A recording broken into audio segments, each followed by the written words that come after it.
We are Walsall people growing together, growing not just fresh fruit and vegetables, but growing as people, growing as a community, growing as friends.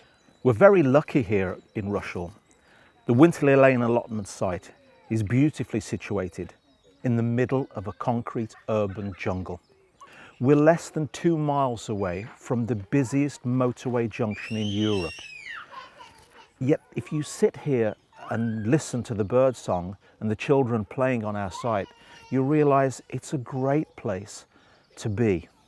We have a really interesting allotment site here at Winterley Lane. We started off as a traditional allotment site. Traditionally, I guess it was mainly tended by older people. Now we have 8 different nationalities of plot holder working the site.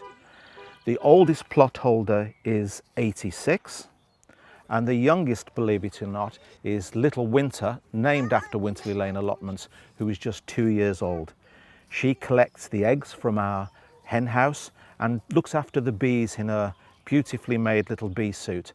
So we have very different types of people that come down here. We engage with the wider community. It's not just for the allotmenteers, the plot holders or the tenants that pay a little rent to be here. We open our gates several days a week so that the community can come in, see what we're doing, have a coffee with us, and who knows, even put their name down one day so that they too can enjoy being an allotmenteer. We don't just have people who rent a plot 52 weeks of the year. We have people with mental health issues or who have poor emotional well-being. We have 2 schools that come down every week to tend just small sections of the allotment so they can see how things grow, how things work, and how growing can make a positive difference to their lives. We are from nature. We are part of nature.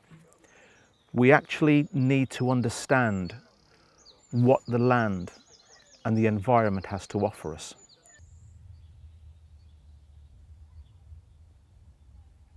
I just feel that it's an intrinsic need for every human to be a part of nature rather than apart from nature.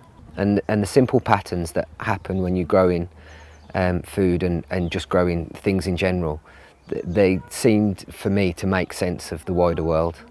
So it was kind of, it was purpose, and it gave me a purpose, and it just gave me an insight to how things work maybe. So yeah, it's definitely a mental health thing for me. 1 day a week, I'm always here, and without that I do feel that I suffer. Observation seems to be everything. You can watch other people and you can listen and read the books, but there is no better teacher than just observing nature in itself, and that will pretty much show you what to do. There's so many myths in gardening and allotmenteering, and so a lot of the lessons can just be learnt by observing. Number 1 tip. Yeah, things always go wrong, constantly. So I think allowing that to be okay is another lesson that the garden teaches you, is that failure is generally the process of learning. So you just get used to it. It's a part of how things work. If you're not failing at it, you're either kidding yourself or you're not doing it, one of the two. Most of the things that I've been told not to do, I think it's just my personality. I generally go, oh, okay, and I walk away and do exactly what I've been told not to do. So you soon find out what is and what isn't correct. And I think with gardening and growing, there's just a few basic principles.